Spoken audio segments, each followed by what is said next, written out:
sindromnya. Ya, nanti ada sedikit mengenai sejarah penemuan HIV, belum pada bagaimana di-upload sih ya? transmisinya, Belum pada di-upload. Nyata ini udah nih. kuncinya, 2024 kemudian, juga. targetnya. Jadi dulu HIV ini virusnya awalnya berasal dari simpanse. Nah, kemudian karena ada praktik pemburuan daging gitu ya, daging liar itu kemudian dikonsumsi. Nah, akhirnya terjadi transmisi dari simpanse ke manusia. Kemudian dari manusia waktu itu di Afrika diperkirakan salah satunya karena kemarin kan kita belajar NCD ya, itu obat-obatan antibiotik waktu itu mulai ditemukan, kemudian digunakan jarum untuk penyuntikannya. Tapi waktu itu belum tahu ternyata jarum itu harus disterilisasi. Jadi dari unsterilized jarum itu bisa terjadi transmisi dari HIV-nya. Nah, ini adalah Montagne ya. Montagne ini dia menemukan, jadi waktu itu banyak pneumonia yang tidak khas, yang akhirnya nanti disebut sebagai CCP. Kemudian juga banyak kasus keganasan. Waktu itu ditemukannya banyak pada pasien yang gay, jadi sempat disebut sebagai GRID atau gay related immune deficiency. Puasa enaknya belajar paper guys. Biopsi limfanodi ditemukan virus, namanya LAV. Nah, kemudian ini adalah Robert Gallo. Beliau ini yang menghubungkan, jadi di tahun yang berbeda itu menghubungkan bahwa virus yang diisolasi itu adalah penyebabnya AIDS. Ini Nobel Prize tahun 2008 yang didapatkan oleh Montagne tadi ya. Nah, ini adalah cara transmisinya, jadi dengan kontak seksual, kemudian juga dengan penggunaan jarum tadi ya.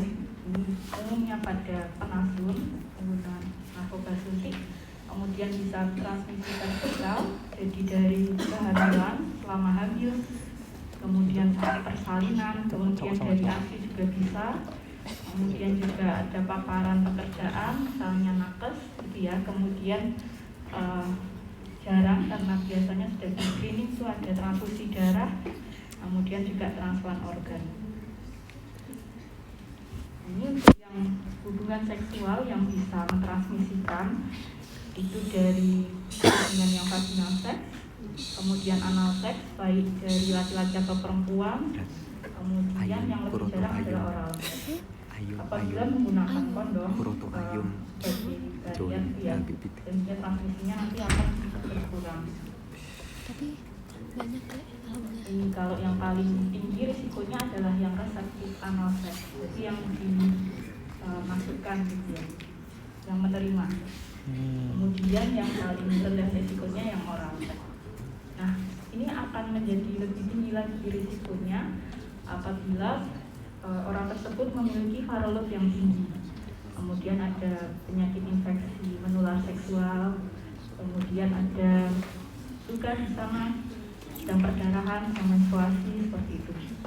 Yang mengurangi resikonya jika viroloadnya sudah rendah atau tidak terdeteksi, kemudian penggunaan profilaksis, ada profilaksis pre-exposure atau sebelum pajanan, kemudian ada juga profilaksis yang pasca pajanan, kemudian sirkumsisi, penggunaan lubrikan untuk mengurangi gesekan sehingga terjadi mengurangi risiko terjadinya mikrotrauma. Ini sama ya tadi yang meningkatkan risiko, jadi orang tersebut tidak tahu status HIV-nya sehingga tidak terjadi tidak diterapi kalau tidak tahu ya virulennya biasanya tinggi, kemudian jenisnya tadi yang high risk seperti yang anal seks, kemudian tidak menggunakan kondom, kemudian juga waktunya lebih lama, kemudian juga ada faktor genetik, kemudian juga yang terakhir ini ada keberuntungan gitu ya. Iya, ada yang beruntung tidak tertular. Ini sama tadi, saya rasa tidak perlu ya. Yang atas ini yang hubungan seks, yang bawah ini yang jarang ya, yang transfusi darah biasanya sudah di screening. Kemudian juga needle stick injury, ini gonta-ganti jarum, kemudian ini dari paparan membran mukosa. Ini adalah yang tidak menularkan, jadi air liur, kemudian air mata, keringat, feses, urin itu tidak mengandung virusnya, sehingga menggunakan toilet yang sama dengan orang dengan HIV tidak masalah gitu ya. Kemudian juga berpelukan, ciuman, memijat, jabat tangan, gigit serangga yang habis menggigit pasien HIV tinggal rumah itu nggak apa-apa. Kok nggak ada yang ngantuk? Nah, yang berikutnya adalah populasi kunci. Di populasi kunci ini adalah populasi yang sering dipinggirkan ya secara sosial, sering mendapatkan stigma, dan termasuk populasi yang rentan atau yang vulnerable terhadap HIV. Siapa saja masuk ke populasi kunci ini? Di sini yang pertama adalah MSM atau LSL kalau bahasa Indonesianya ya, jadi laki-laki yang berhubungan dengan laki-laki, kemudian juga transgender, pekerja seks, kemudian pengguna obat suntik, kemudian orang dengan HIV, dan orang yang di penjara, ya narapidana.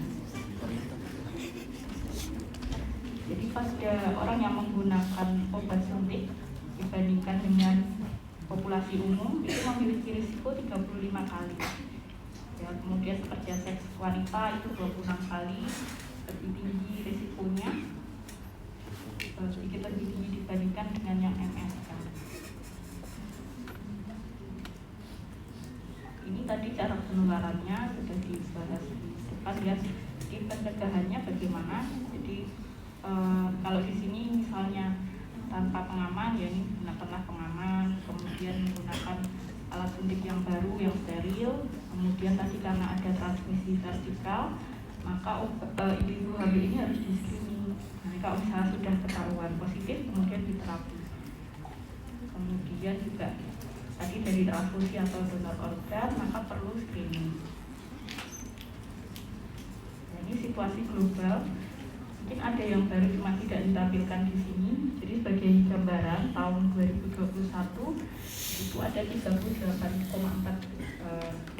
juta ya pasien yang orang dengan HIV. Nah, mungkin angka perkiraan aslinya itu jauh lebih banyak lagi. Mortalitasnya sekitar 650.000. Kemudian ini adalah jumlah negara ya, yang ada 90 negara yang melaporkan pasien yang sudah dites, kemudian ada hasilnya, tapi ini tahun 2018. Ya, ini mungkin kalau mau dibaca-baca aja, paling banyak memang di India, di dewasa, kemudian laki-laki dan perempuan itu jumlahnya sedikit lebih banyak di yang perempuan, tapi yang meninggal lebih banyak di laki-laki. Ya. Kalau di Indonesia ini epideminya terkonsentrasi gitu, bukan saja yang melihat. Kalau di Papua ini banyak sehingga dia merah semua. Ini adalah targetnya. Jadi kita berusaha mendapatkan zero AIDS di 2030. Jadi yang bisa menjadi target di sini adalah ini ya, kombinasi pencegahan, kemudian orang dengan HIV itu tahu statusnya, karena ketika sudah tahu statusnya nanti bisa mendapatkan pengobatan. Kemudian ketika mendapatkan pengobatan nanti harapannya virusnya akan tersupresi dengan ARV, sehingga nanti lebih ya mencegah transmisi, mencegah kematian akibat HIV seperti itu. Kemudian juga nanti bisa menurunkan stigma dan diskriminasi strategi pengendalian AIDS, nanti ada pencegahan. Pencegahan itu yang mengedukasi, kemudian juga mengurangi perilaku yang berisiko tadi, kemudian juga testing di sini untuk pencegahan. Kemudian nanti ada surveillance juga di sini, ada testing, kemudian melacak. Kalau sudah tahu kemudian dilacak. Biasanya misalnya ketahuan istrinya maka suaminya dicek sebaliknya, atau anaknya ketahuan orang tuanya dicek seperti itu. Kemudian juga nanti kan ada laporan bisa diamati secara epidemiologi atau dengan penelitian di situ. Kemudian juga tentang obat-obatan, berikutnya juga ada penanganan kasus sesuai domain. Kemudian juga ada pencegahan. Jadi karena mudah terkena infeksi oportunistik, pada pasien yang mendapatkan indikasi nanti diberi juga terapi pencegahan untuk infeksi oportunistik tersebut. Ya mungkin promosi kesehatan juga. Ya, nanti kalau misalkan sudah menjadi dokter di vaskes primer, apa yang bisa teman-teman lakukan? Yang pertama ya promosi edukasi, kemudian juga terlibat tadi kegiatan surveillance. Kemudian nanti pada pasien-pasien misalnya ibu hamil atau misalnya populasi kunci bisa melakukan seperti ini. Dan nanti kalau misalkan sudah tegak diagnosisnya bisa mulai terapi antituberkulosis. Ya, ini mungkin untuk penutup masih menjadi concern di dunia ya, karena tadi transmisinya sudah diketahui, maka nanti bisa diberikan sesuai cara transmisi. Mungkin dari penyakit dalam sekian. Ya mengingatkan.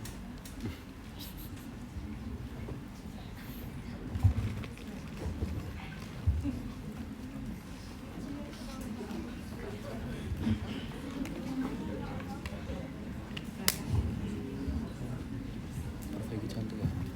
Yang mana? Perbaiki. Yang baju itu.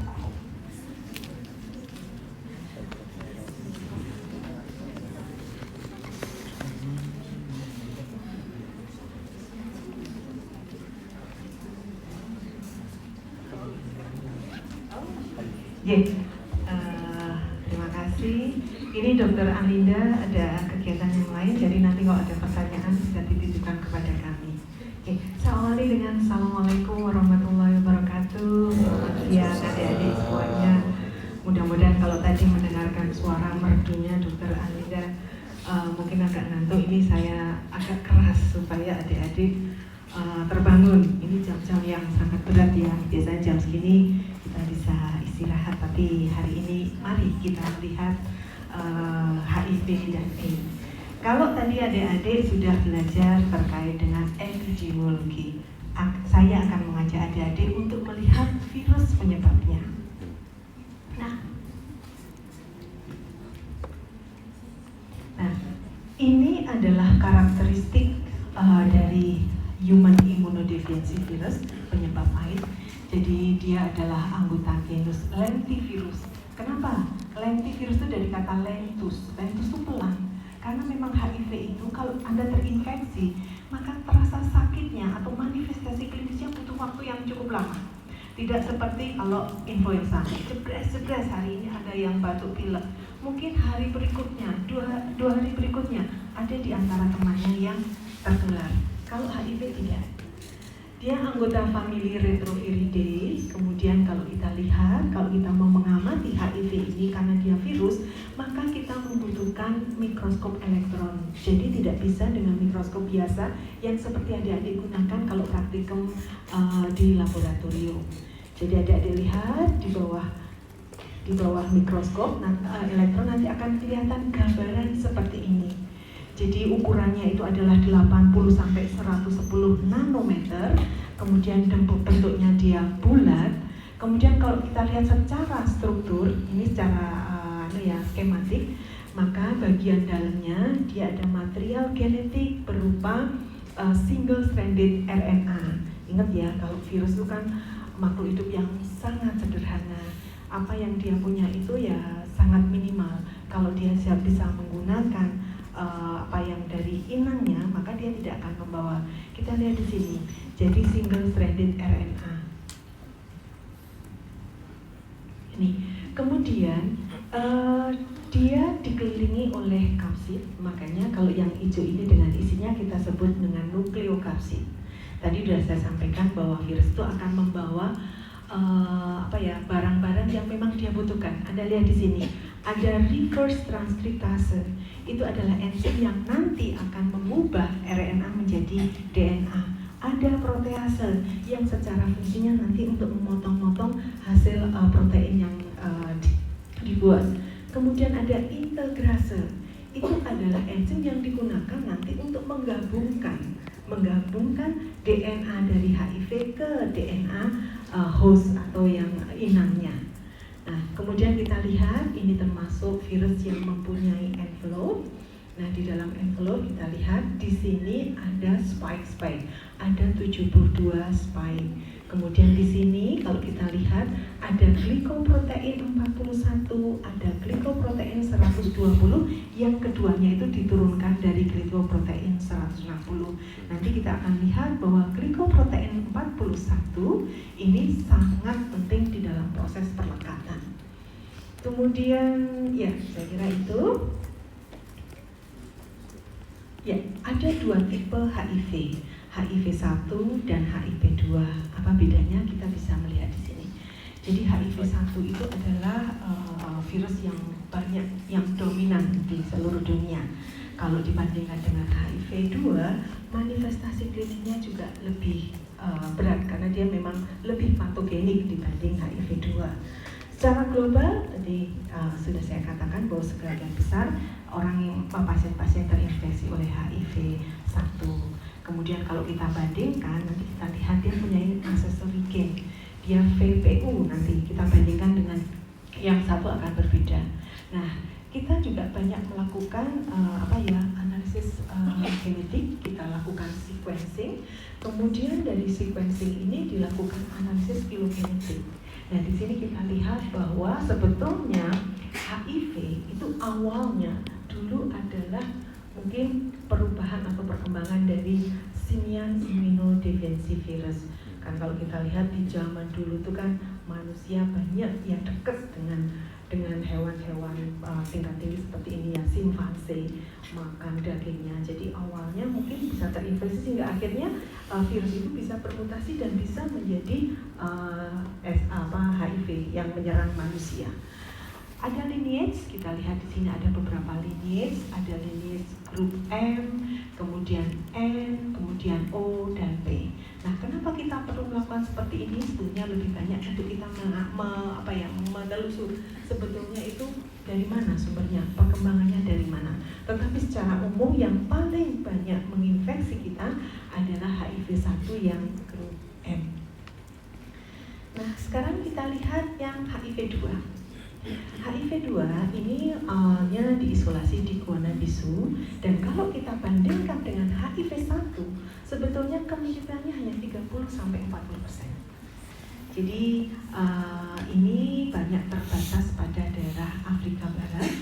Juga dibandingkan dengan HIV 1, HIV 2 itu lebih tidak virulen, kemudian transmisinya juga lebih tidak cepat, dan tidak ada penyebaran dari ibu ke anak. Nah, kalau yang HIV 1 tadi dari simpanse, yang HIV 2 ini dari primata jenis yang lain yang kita sebut dengan Suti mangabai. Kalau Anda lihat di gambar itu bentuknya sama-sama seperti orangutan, tapi memang beda jenisnya. Dan di sini ada 8 lineage yang berbeda. Nah, adik-adik, saya ingin menunjukkan bagaimana si virus HIV itu masuk ke dalam tubuh kita, kemudian dia berkembang biak menjadi banyak. Nah, kita perhatikan di sini, ini secara skematik, ini adalah sel target, sel yang bisa terinfeksi oleh HIV, yaitu sel-sel yang mempunyai CD4. Kemudian ini adalah gambaran skematik tadi virusnya. Kita lihat pertama, si virus itu dia langkah pertama adalah attachment, perlekatan. Yang dilekati siapa? Ya, tadi sel-sel yang mempunyai CD4. Selain CD4, dia juga membutuhkan koreseptor. Jadi kita lihat di sini, ini ada CD4, ada koreseptor. Kalau kebetulan sel tersebut karena sesuatu hal secara genetik dia tidak mempunyai koreseptor, maka si virus ini menjadi tidak bisa melekat. Sehingga seakan-akan, wah ini kelompok ini karena kemampuan mengekspresikan koreseptornya berkurang atau tidak ada, maka dia seakan-akan terlindungi dari HIV. Nah, jadi di sini tadi glikoprotein satu nanti dia akan melekat begini, kemudian ada lihat ketika dia masuk, envelope-nya ditinggal. Karena envelope itu memang berasal dari membran sel hospes. Jadi dia akan masuk ke dalam sitoplasma, kemudian disinilah mulailah reverse transkriptase, dia akan menggandakan, kemudian akan mengubah RNA ini menjadi cDNA. Di sini dia sudah jadi cDNA, sudah menjadi viral cDNA. Kemudian si viral cDNA ini akan dibawa masuk, kemudian dia akan bergabung dengan DNA hospesnya. Pada saat inilah yang kita sebut dengan provirus. Ya, jadi dengan integrase, tadi kan ada enzim integrase. Nah, kalau dia cuma tetap di situ, dia nggak berkembang, ya sudah, dia seakan-akan menjadi laten. Makanya ada seseorang yang terinfeksi oleh HIV, maka kemudian menjadi AIDS-nya itu kira-kira 2-10 tahun berikutnya. Karena mungkin dia dalam posisi sebagai provirus. Nah, sini kita lihat tadi HIV itu akan menginfeksi sel-sel yang mempunyai CD4. Nah, sel CD4, sel T CD4 itu kan banyak berfungsi dalam sistem imun. Ketika tubuh kita terancam, ada misalnya ada infeksi, maka sel CD4 itu kan aktif. Nah, di sini ketika selnya itu aktif, maka si virus kita, provirus tadi ikut aktif. Kemudian dia melakukan transkripsi, menghasilkan berbagai macam komponen protein penyusun dari virus.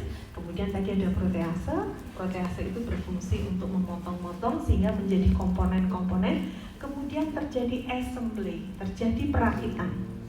Nah, di sini dia juga akan mempunyai envelope yang diambil dari membran sel yang diinfeksi. Jadi setelah itu kemudian keluar satu persatu, dan si virus-virus yang HIV yang sudah mature ini, dia akan mencari target yang baru. Dengan cara ini adik-adik bisa membayangkan akan banyak sekali virus di dalam tubuh kita. Nah, kalau tadi yang material genetik tadi yang ada di tengah ini, kemudian kita lebarkan, kita jereng ini kita lebarkan, maka kita akan melihat gen-gen apa yang dia miliki. Jadi ini adalah gennya GAG yang banyak kita ada adalah yang Pol envelope, yang dia Pol itu untuk polymerase. Nah, dia akan menghasilkan reverse transkriptase, menghasilkan protease, menghasilkan enzim integrase. Kemudian ENV ini adalah envelope, dia akan menghasilkan protein transmembran. Di sini ada glikoprotein 120 dan ada juga glikoprotein 41 yang dibutuhkan untuk proses attachment. Demikian yang lainnya, SAT transactivator ini adalah regulator transkripsi positif. Kemudian REV tadi regulator viral expression. Kemudian ini viral infectivity VIV, kita bisa melihat di sini. Jadi karena dia sangat efisien, lihat sebagian itu overlap. Karena memang virus itu ukurannya kecil, kemudian yang dia punya juga sangat terbatas. Demikian juga di sini kita lihat ada viral protein R. Ini fungsinya adalah untuk transport DNA ke dalam nukleus. Ini bisa meningkatkan produksi virion dan sebagainya. Jadi ini adalah gen-gen yang dimiliki oleh HIV, kemudian juga termasuk fungsi ataupun produk yang dihasilkan. Nah, tadi saya sampaikan ada koreseptor. Ingat bahwa untuk bisa masuk, bisa menginfeksi, dibutuhkan reseptor dan koreseptor. Di sini kita mengenal ada 3 koreseptor, ada istilahnya R5 tropik, ada X4 tropik maupun M tropik. Jadi R5 tropik itu adalah sel-sel yang mempunyai koreseptor CCR5. Kalau X4 tropik adalah sel-sel yang koreseptornya adalah CXCR4. M tropik ini adalah makrofag. Nah, biasanya di sini yang mengekspresikan CCR5 itu adalah sel T CD4 yang masih naif, yang belum terpapar dengan patogen. kemudian adanya dendritic cell, kemudian juga sel mikroglia yang ada di dalam otak. Nah, makanya biasanya yang R5 tropik itu adanya pada awal-awal infeksi. Nah, kalau sudah berlanjut, biasanya di sini dia akan transisi menjadi R4 tropik. Kalau makrofag kita tahu dia berfungsi di awal. Nah, ini adalah infeksi HIV primer. Kita lihat di sini. Jadi ini virusnya banyak. Kemudian dia masuk. Ya, ingat bahwa di dalam tubuh kita punya sistem imun. Salah satunya adalah barier mekanis, ada barier fisik.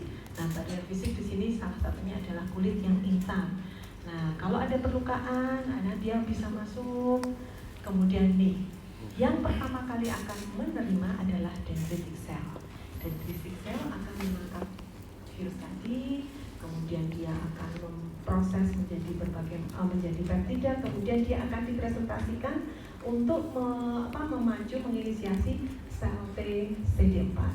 Nah, sel T CD4 dia akan menjadi aktif, ya dia akan ke limfonoid, kemudian ke gut, kemudian dia akan ke sistemik. Jadi di sini ada proses di mana melewati barier mukosa, kemudian ada interaksi antara patogen dengan virus, kemudian dia akan mengikuti limfonoid, aliran limfonoid ke limfonoid terdekat, kemudian di situ ada proses aktivasi, kemudian di situ akan ada sel T CD4 yang nanti akhirnya menghasilkan, dia berkembang menjadi sel plasma, kemudian menghasilkan antibodi, dan juga sel T CD8 yang kemudian teraktivasi.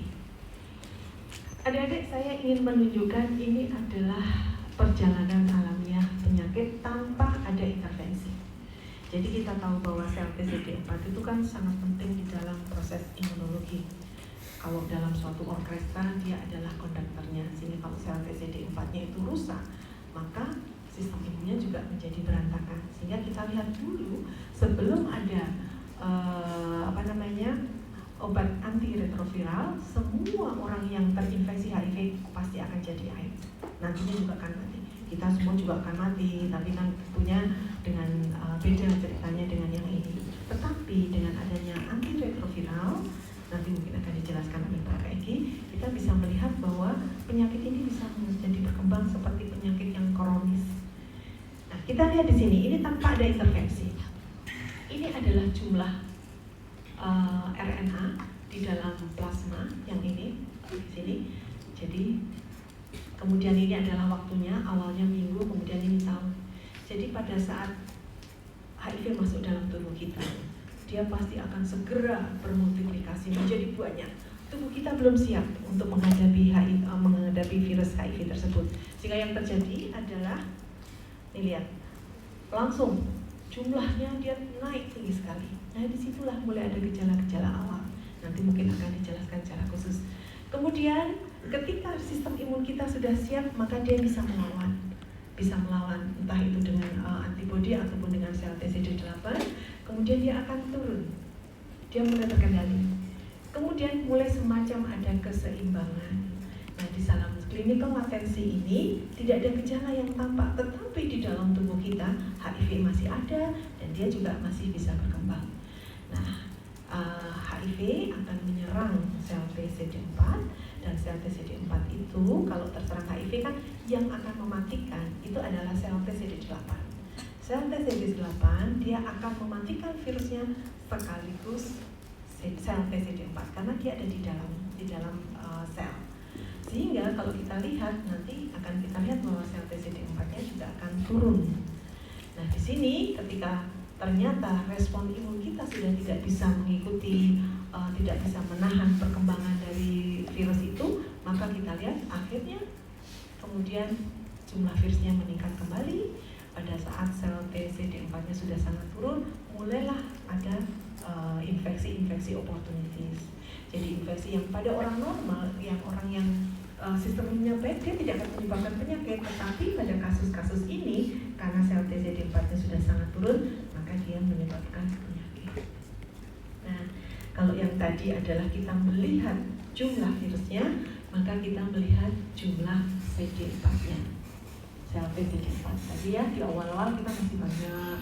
kemudian sempat turun, kemudian naik lagi, dan kita lihat ketika sel TCD4-nya itu di bawah 350 sel per milimeter persegi, maka pasien kita sangat mudah terpapar berbagai komplikasi infeksi, termasuk misalnya infeksi oleh Varicella zoster maupun infeksi oleh bakteri, termasuk tuberkulosis. Sering sekali pasien TB itu dengan HIV. Kemudian dengan berjalannya waktu, jumlah sel TCD4 semakin turun. Ketika dia sudah di bawah 200, maka resiko terhadap infeksi oportunistik semakin tinggi. Termasuk di sini adanya risiko mendapatkan pneumonia oleh karena pneumocystis carinii, kemudian adanya candidiasis, dan juga ada risiko terjadi malignasi. Tadi adik-adik melihat di dalam kita mempelajari replikasi virus bahwa DNA tadi ya, yang RNA-nya HIV itu kan dia bisa diubah menjadi DNA, kemudian DNA itu bisa berintegrasi dengan DNA genom sehingga itu bisa berpotensi menyebabkan suatu malignansi. Nah, ketika sudah semakin turun di bawah 100 sel per milimeter IB, maka di situ adik-adik bisa melihat berbagai macam jamur, kemudian juga ada Mycobacterium, ada Toxoplasma dan sebagainya, itu mulai menyerang pasien kita dan akhirnya sampailah dia pada kematian. Nah, proses ini bisa berlangsung sampai 10 tahun. Jadi ada yang cepat, ada yang lambat, tergantung dari kondisi tubuh dari masing-masing dan juga tergantung dari replikasi virus di dalam tubuhnya masing-masing. Nah, sedikit kami sampaikan terkait dengan infeksi oportunistik. Jadi infeksi oportunistik adalah infeksi yang terjadi lebih sering atau lebih berat pada orang-orang dengan sistem imun yang tertekan atau yang tertekan dibandingkan kalau pada orang-orang yang sehat. Nah, salah satunya adalah orang-orang dengan HIV. Nah, ini bisa disebabkan oleh berbagai macam patogen. Adik-adik bisa melihat di sini ada berbagai macam virus, ada bakteri, ada jamur, dan juga parasit. Nah, ini bisa disebabkan melalui berbagai macam cara, bisa melalui udara, bisa melalui cairan tubuh, maupun dari air maupun makanan yang terkontaminasi.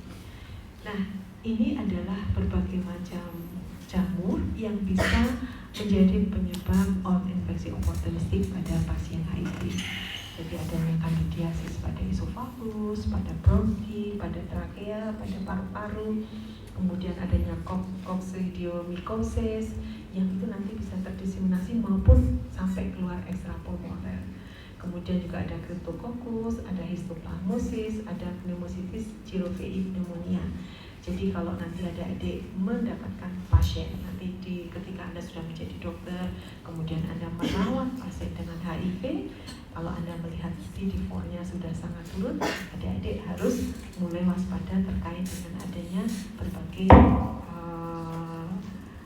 jamur oportunistik ini.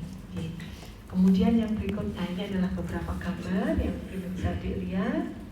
Ini seperti ini, ya. Ya, jadi gambarannya kadang-kadang mungkin tidak terlalu spesifik, tetapi kalau adik-adik sudah melihat atau sudah mengetahui bahwa ini adalah pasien HIV, jadi harus lebih teliti di dalam melakukan pemeriksaan. Nih, seperti ini.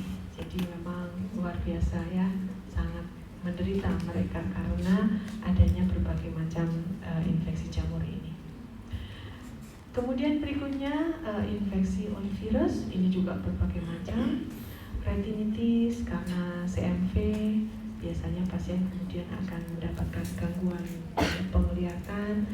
Kemudian herpes simplex. Ada yang pernah terkena herpes? Sakit ya? Kalau belum pernah kok jadi nggak tahu itu sakit dan apalagi kalau pada pasien-pasien sendiri lebih terasa sakit sekali. Kemudian adanya ulkus yang kronik lebih dari 1 bulan nggak sembuh-sembuh, nah kita juga harus siapkan ya. Nah, ini adalah gambaran-gambaran yang sering kita dapatkan. Kemudian parasit juga tidak kalah di dalam menyebabkan penderitaan bagi pasien-pasien HIV kita. adanya cryptosporidiosis, isosoriasis, kemudian juga toxoplasma. Jadi adanya toxoplasma di dalam otak menyebabkan kista dan sebagainya, yang itu juga akan mengganggu pasien kita. Kemudian ini ada beberapa infeksi bakteri. Jadi Mycobacterium tuberculosis, baik yang dia terinfeksi pulmonya atau yang ekstrapulmoner. Kemudian juga selain Mycobacterium tuberculosis, ada Mycobacterium avium complex maupun Mycobacterium kansasii, yang sebetulnya ini kalau pada orang-orang yang sehat, orang-orang yang sistem imunnya baik, dia tidak banyak menyebabkan penyakit. Tetapi karena pasien kita sangat tertekan sistem imunnya, maka yang ini menjadi penyebab infeksi. Kemudian salmonella yang sampai menyebabkan septikemia yang kadang sering berulang. Ini adalah beberapa gambar yang ingin saya tunjukkan, sebetulnya menunjukkan nanti kalau ada adik praktikum mikro akan ketemu lagi. Ini adalah gambar koloni dari Mycobacterium tuberculosis. Kemudian yang ini adalah pemeriksaan mikroskopik. Jadi nantinya adik-adik juga akan kita ajari bagaimana melakukan pemeriksaan penunjang terkait dengan infeksi-infeksi oleh bakteri. Ya, saya kira itu yang ingin saya sampaikan. Mudah-mudahan bisa menambah pengetahuan adik-adik semuanya. Dan untuk yang selanjutnya akan disampaikan oleh Dr. Umi Intansari. Silakan.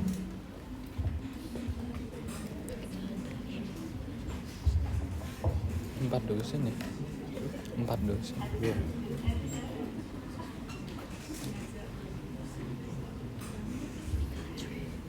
Baik, terima kasih Prof. Hiram. Saya lanjutkan ya. Masih semangat? Boleh apa? Mulai nih bahasa Indonesia apa ya? Ngelihat. Boleh silakan. Puasa-puasa ini ya. Oke, saya lanjutkan dengan sedikit saja karena tadi sudah banyak disampaikan Prof. Hiram ya. Enggak potong mulut. Enggak nyambung ya. Jadi saya akan menyampaikan Masya Allah. kami laboratori diagnosis dan monitoring dari infeksi HIV. Kalau tadi sudah dijelaskan bagaimana epidemiologinya dia, sekarang bagaimana kita menata laksana secara laboratori nanti untuk tata laksana klinis Prof. Eki. Jadi ada beberapa strategi kunci yang dibutuhkan supaya penyakit HIV ini segera bisa ditanggulangi. Jadi untuk diketahui saja di Indonesia itu HIV ini masih terus meningkat, gitu ya. Apalagi dengan pergaulan yang mungkin agak kebablasan, gitu ya. Tadi sudah diceritakan, tadi adalah pertama kali ditemukan pada gay ya. Nah sekarang juga meningkat lagi ini populasi homoseksual, gitu ya. Nah ini pada populasi itu termasuk populasi kunci. Ini kok jadi ribut ya Pak pengerasa. Tahun 9 ya, semoga tidak ada. Oke, kita lanjut ya. Itu memang resiko. Kan tadi sudah disebutkan ya, resiko yang paling besar satu pada pengesut, tapi sekarang kan sudah jarang menggunakan jarum suntik. Sekarang kan narkoba pakainya pil-pil gitu ya. Nah sekarang yang meningkat penularannya ya di antara homoseksual maupun heteroseksual. Jadi secara seksual yang paling banyak di Indonesia. Bagaimana kita bisa menanggulangi ini? Yang pertama tentu saja bagaimana kita bisa mendiagnosis seawal mungkin. Ya, seawal mungkin, jadi belum ada tanda gejala apa-apa. Kalau perilakunya berisiko, tes, ya, seawal mungkin. Kemudian terapi juga seawal mungkin. Begitu ketahuan positif, itu ya, nggak usah dicek-cek macam-macam, langsung dilakukan terapi. Kalau dulu kan harus dicek CD4-nya dulu, gitu ya. Sekarang kalau kita positif langsung diterapi.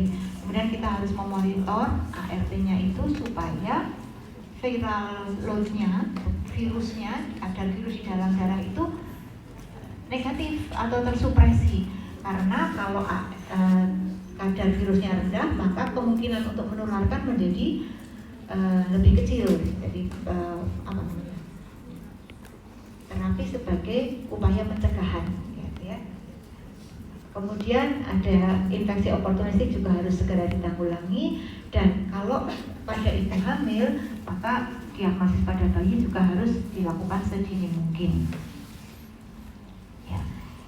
Ini beberapa pemeriksaan laboratorium terkait HIV. Tadi untuk infeksi oportunistik sudah dijelaskan Prof. Vera. Nah, saya ada di sini ya. Diagnosis HIV. Diagnosis HIV itu bisa dilakukan secara virologis, yaitu mendeteksi virusnya. Tadi sudah disebutkan ya, HIV itu adalah virus RNA, tapi juga kita bisa mendeteksi DNA-nya yang ada di dalam sel. Kemudian yang direkomendasikan kalau pada usia di atas 18 tahun itu adalah diagnosis secara serologis dengan mendeteksi antibodinya. Ya 18 bulan 18 bulan ya, maaf, makasih Prof. Eki. Jadi secara serologis setelah 18 bulan. Kemudian bisa juga dilakukan antigen P24, tapi ini hanya muncul sebentar, jadi sangat jarang ini didapatkan antigen P24. Meskipun sekarang kita metodenya sudah double mendeteksi baik itu antigen maupun antibodinya. Ada beberapa metode yang sudah menggunakan double reagen ini atau HIV duo gitu ya. Nah, ini tadi sudah diterangkan sama Prof. Vera ya tentang perjalanan penyakit mulai dari infeksi primer, kemudian fase laten, kemudian sampai ke AIDS. Saya akan menggarisbawahi beberapa hal tadi yang dari Prof. Vera menjelaskan bagaimana kadar virusnya. Jadi selama fase laten memang kadar virusnya bisa ditekan karena jumlah sel CD4-nya masih bagus, jadi masih bisa menanggulangi infeksi HIV ini. Namun kalau sudah semakin turun maka akan terjadi peningkatan kadar virus. Nah di sini nih, kalau kita ingin mendeteksi secara serologis maka akan muncul HIV antibody yang akan terus terdeteksi sampai akhir fase, bukan akhir hayat. Kadang-kadang akhir hayat itu karena matinya kan tidak selalu karena HIV, ya kan? Nah, orang HIV kan juga bisa kecelakaan, bisa sakit yang lain, gitu ya. Sampai akhir fase, kalau memang fasenya seperti ini, maka kadar antibodi itu bisa saja turun. Kalau CD4-nya sudah sangat turun, sehingga tidak bisa lagi diproduksi antibodi. Tapi secara umum, kadar antibodi itu masih terus bisa terdeteksi. Nah, sekarang assay-nya.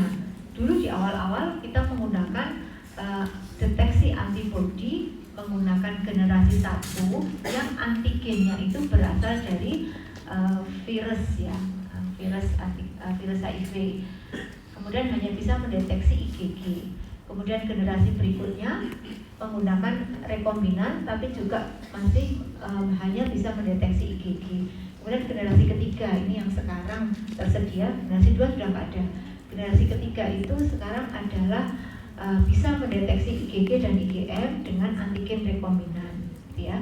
Sehingga ini diharapkan lebih sensitif, lebih bisa mendeteksi lebih awal. Kan IgM duluan daripada IgG, ya. Jadi generasi ketiga, kemudian generasi keempat di samping IgM dan IgG juga bisa mendeteksi antigen sini. Sehingga perkembangan dari teknologi ini diharapkan bisa mempersempit yang namanya periode jendela. Jadi kalau kita mendetek seseorang terinfeksi HIV itu ada namanya eclipse period atau periode gerhana, di mana nggak ada apapun yang bisa dilakukan untuk mendeteksi itu. Kemudian ada periode jendela, kemudian periode jendela inilah yang harus diperpendek supaya kita bisa mendeteksi seawal mungkin. Nah, deteksi virologi atau metode penggunaan RNA ataupun DNA ini bisa mendeteksi yang paling pendek periode jendelanya. Kemudian baru generasi keempat yaitu mendeteksi antigen P24, di sini lebih lama sedikit. Kemudian baru generasi ketiga dan seterusnya. Jadi kalau kita ingin mendeteksi paling awal ya menggunakan NAT. Nah, pada HIV, diagnosis HIV ini berbeda dengan penyakit-penyakit yang lain, ya. Jadi ada strategi pemeriksaan HIV. Untuk mendiagnosis HIV, saya lihat dari sini dulu ya, karena kita dokter ya. Untuk mendiagnosis HIV harus menggunakan ini 3 macam reagen yang berbeda. Jadi berbedanya tuh metode yang berbeda atau rekombinan antigen yang berbeda. Nah, kita asumsikan kalau satu pabrik dengan pabrik yang lain itu biasanya rekombinasinya berbeda, punya kunci resep sendiri-sendiri gitu ya dalam meramu antigen. Sehingga kalau meskipun metodenya sama, misalnya sama-sama rapid nanti kalau di puskesmas ya, sama-sama rapid tapi merek yang berbeda itu sudah dianggap sebagai rekombinan antigen yang berbeda. Jadi tidak boleh 3 tapi mereknya sama, 3 tapi metodenya sama. Jadi harus metode yang berbeda atau rekombinan antigen yang berbeda. Harus menggunakan 3. Syaratnya apa 3 reagen tadi? Reagen yang pertama, sensitivitasnya lebih dari 99%.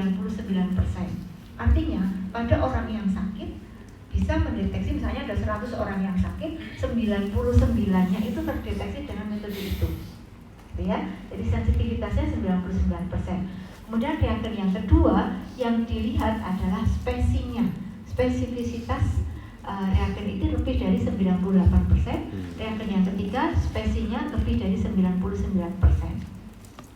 Ada yang tahu mengapa kita harus menggunakan 3 dan rumusnya harus itu? Ada yang tahu?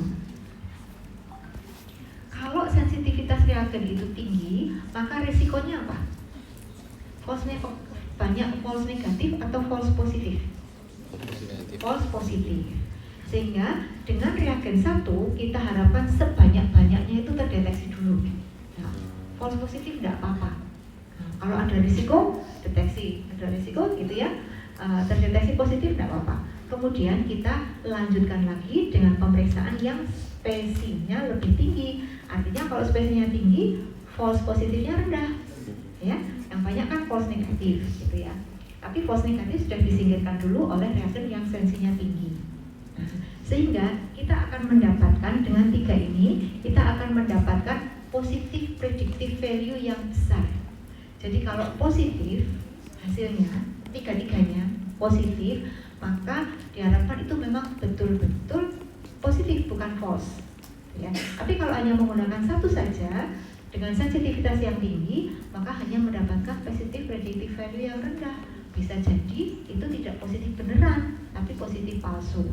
Sehingga untuk bisa mendapatkan yang betul-betul positif harus menggunakan 3. Nah, kemudian untuk yang transfusi, screening transfusi digunakan 1 reagen saja. Kan kita ingin menyingkirkan ya, ingin menyingkirkan produk darah atau komponennya yang positif gitu ya. Jadi pakai 1 saja, false tidak apa-apa. Lebih baik membuang daripada memberikan risiko ke resipien. Kemudian yang untuk surveillance, karena ini tidak ada nama gitu ya, maka bisa digunakan strategi 2 dengan sensi dan spesi reagen 1 dan reagen 2. Jadi kalau untuk surveillance kan kita ingin di satu populasi kunci, misalnya tadi ya, kita mau survei tanpa ada nama. Oh ternyata yang positif ada sekian persen dari populasi kunci tersebut. Tapi kita tidak membuat diagnosis berdasarkan surveillance. Oke, ini adalah Permenkes yang paling baru. Bagaimana kita mengkonfirmasi penegaan diagnosis HIV itu apabila 3 hasil pemeriksaan serologi dengan 3 metode atau reagen berbeda menunjukkan hasil reaktif atau positif. Atau pemeriksaan virologis kuantitatif ataupun kualitatif, nanti kita lihat itu terdeteksi HIV. Jadi baru bisa menegakkan diagnosis kalau syarat ini tercapai ya. Kalau hanya 1 saja di puskesmas bagaimana? 1 positif gitu. Apakah kita bisa menjudge gitu ya seseorang ini terkena HIV? Nah, itu harus dirujuk dulu ke layanan yang mempunyai 3 fasilitas, 3 reagensia supaya bisa ditegakkan diagnosisnya ya. Jadi bisa melakukan perujukan. Nah, ini tadi syaratnya sudah ya. Nah, ini bagan alirnya. Jadi pasien dirawat jalan atau rawat inap. Nah sekarang tidak harus, kalau dulu itu ada VCT voluntary counseling and test gitu ya, harus ada konseling dulu. Kalau sekarang bisa mandatori. Kalau mau dilakukan tindakan seperti di Sarjito ya Prof, kalau ada tindakan misalnya seseorang mau operasi gitu ya, maka dilakukan secara mandatori, dilakukan pemeriksaan HIV, hepatitis B gitu ya, untuk screening, untuk keamanan. Nah, jadi pasien kalau dirawat jalan ataupun rawat inap bisa menerima verbal consent saja, tidak harus ada konseling, verbal consent saja, kemudian pasien menerima atau menolak. Nah, yang harus bertanda tangan adalah yang menolak, ya, menolak. Kemudian di laboratorium dilakukan pemeriksaan, ada 3 hasil, bisa hasilnya positif, bisa inkonklusif ataupun negatif. Nah, kemudian baru dikembalikan ke nakes untuk diberikan penjelasan tentang hasilnya. Jadi konselingnya setelah ada hasil. Nah, alurnya bagaimana kalau nanti di laboratorium ya? Jadi kalau ada pemeriksaan dengan reagen 1 positif, reagen 1 hasilnya negatif dulu ya, negatif, kan tadi negatif predictive value-nya tinggi ya, karena sensitivitasnya tinggi. Sehingga kalau hasilnya negatif bisa langsung dilaporkan sebagai negatif. Kalau reagen 1 paling tinggi sensinya, hasilnya negatif bisa langsung negatif, tapi kalau reaktif dilanjutkan dengan reagen yang kedua.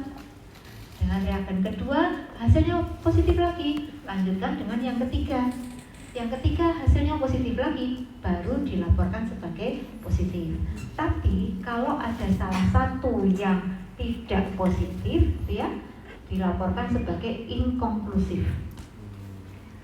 Kemudian kalau yang tadi ya R1 positif, R2-nya negatif, maka yang diulang adalah R1.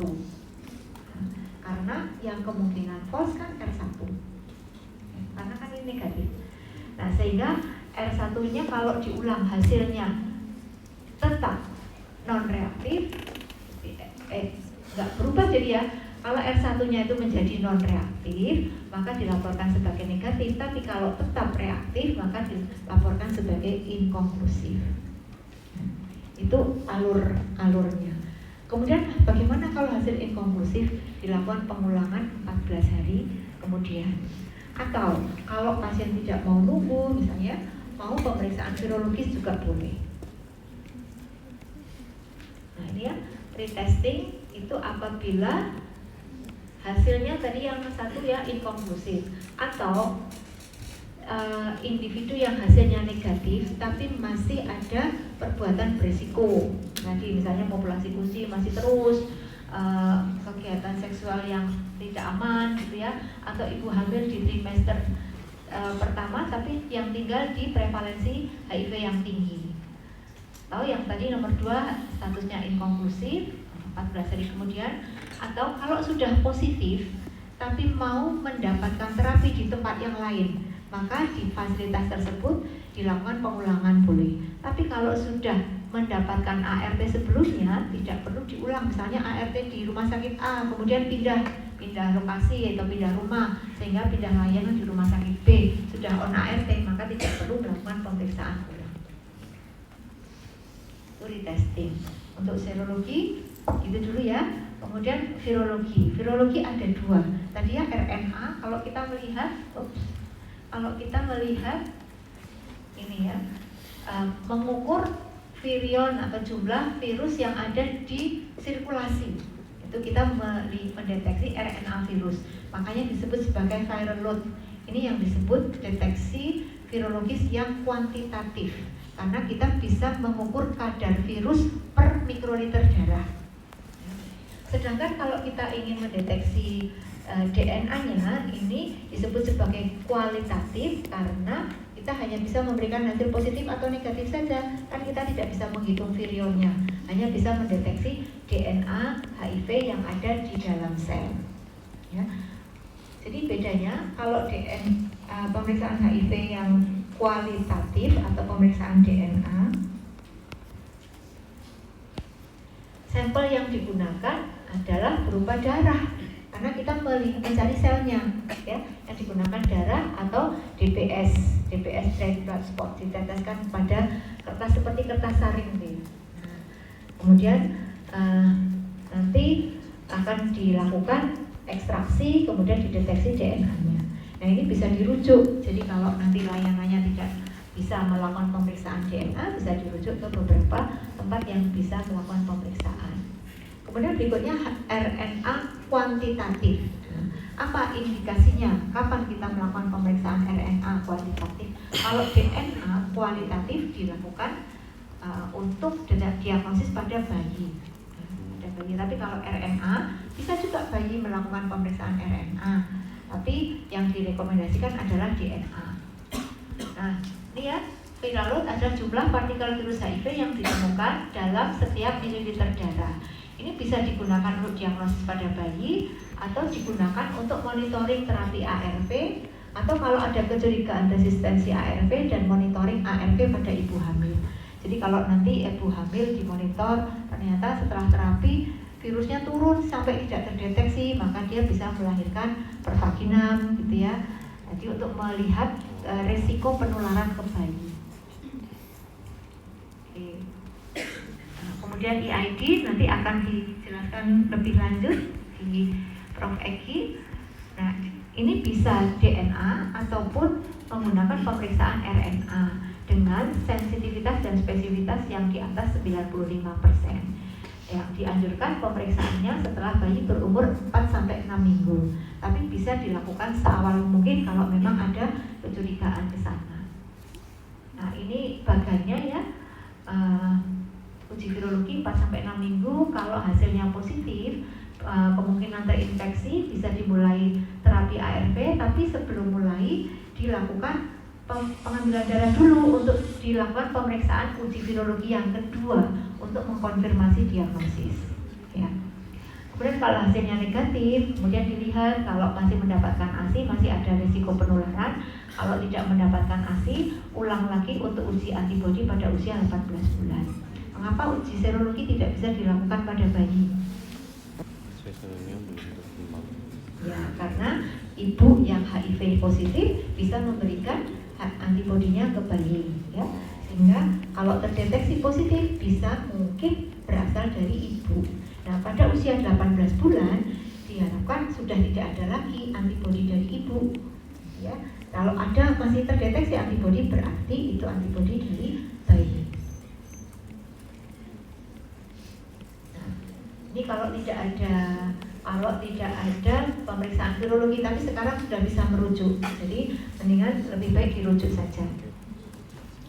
Kemudian pemeriksaan CD4 tadi sudah dijelaskan Prof. Hiraya, CD4 itu fungsi dan peranannya. Nah, saya akan menjelaskan bagaimana menginterpretasi saja pemeriksaan CD4 ini. Jadi pada sirkulasi itu kan ada limfosit ya, kita bisa tahu ya dari CBC ada limfosit.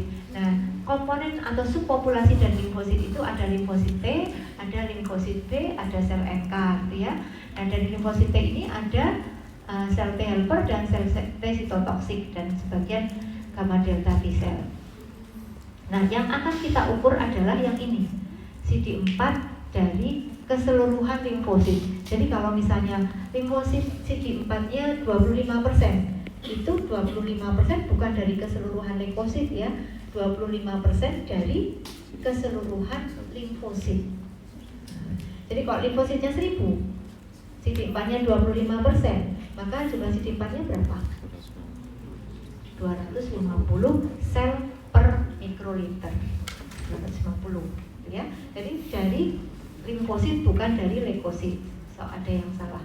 Ini tadi sudah dijelaskan Prof. Hera, saya tidak akan mengulangi lagi. Kemudian untuk meng-highlight saja bagaimana mekanisme depresi sel TCD4. Ini sudah ada di blok 1.7 ya. Saya ingatkan lagi, ada mekanisme langsung, ada mekanisme yang tidak langsung, sehingga sel TCD4 itu bisa terus mengalami depresi sepanjang perjalanan infeksi HIV. Nah, sekarang apa fungsi pemeriksaan sel TCD4 itu? Dulu di awal-awal itu sel TCD4 itu digunakan untuk memulai terapi. Jadi kalau CD4-nya belum turun banget, belum akan diterapi, ya. Kemudian dilakukan juga untuk memonitor terapi sebagai monitor terapi karena dulu akses viral load masih sedikit, sehingga monitornya menggunakan sel TCD4. Nah, sekarang setelah akses viral load sudah banyak, monitornya terutama pakai virologi, ya. Tapi untuk imunologi, untuk melihat status imun dan risiko infeksi oportunistik, pemeriksaan CD4 tetap disarankan. Karena kalau hanya menggunakan klinis saja, mungkin nanti bisa underestimate atau overestimate, kelihatannya masih baik-baik, tapi ternyata CD4-nya sudah sangat rendah, ya, sehingga memerlukan terapi opportunistic infection. Nah, ini ya penggunaan CD4 yang oleh WHO atau CDC disarankan. Jadi untuk memberikan rekomendasi terapi profilaksis terutama, dan juga pada saat awal untuk melihat apakah nanti ada kegagalan terapi secara imunologis atau tidak. Ini tadi gambarnya CD4 itu bisa naik turun sepanjang perjalanan, tapi kecenderungannya akan turun terus kalau tanpa terapi. Kemudian kalau antibodi akan selalu ada meskipun di akhir fase akan turun, kemudian baru di akhir fase akan meningkat. Tapi bedanya kalau kita melakukan terapi ART, pemberian ART pada HIV, maka CD4-nya ini ya, CD4-nya gradually akan naik kembali. Tapi kalau virusnya itu akan turun dengan cepat kalau responnya bagus, ya. Akan turun, sebagian besar responnya bagus. Dalam 6 bulan akan turun dengan cepat. Sedangkan CD4 ini naiknya perlahan-lahan. Oke. Yang terakhir adalah kegagalan terapi, itu bisa kegagalan virologis ataupun kegagalan imunologis, mungkin nanti juga ada kegagalan secara klinis.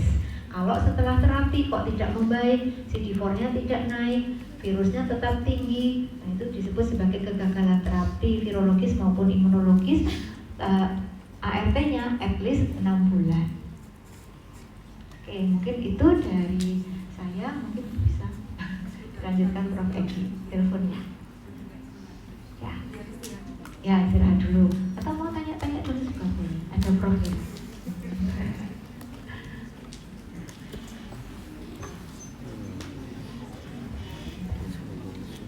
Satu lagi nanti dari Indonesia, silakan.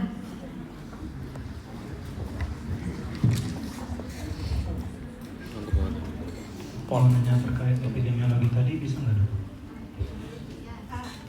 Disampaikan dulu nanti kalau bisa tidak tahu. Ya.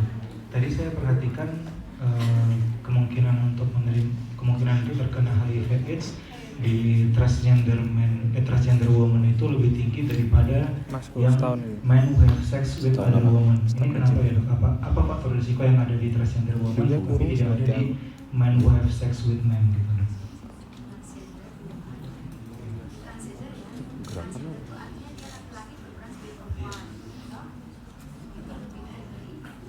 Ya benar sih, cuma dia ada protein skapulanya sumbernya naik. Apa? Saya mau lihat dulu slide-nya ya, supaya nggak salah.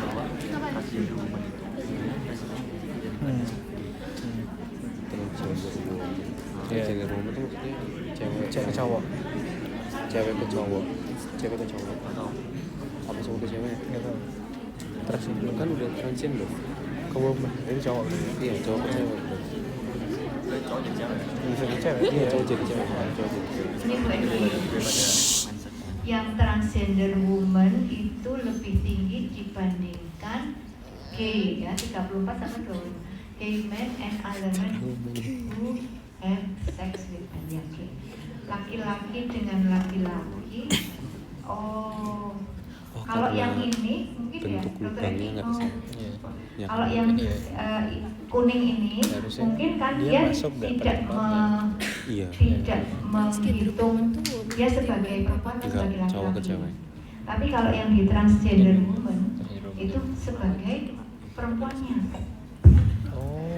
Artinya ini transgender woman itu biasanya ada abrasi.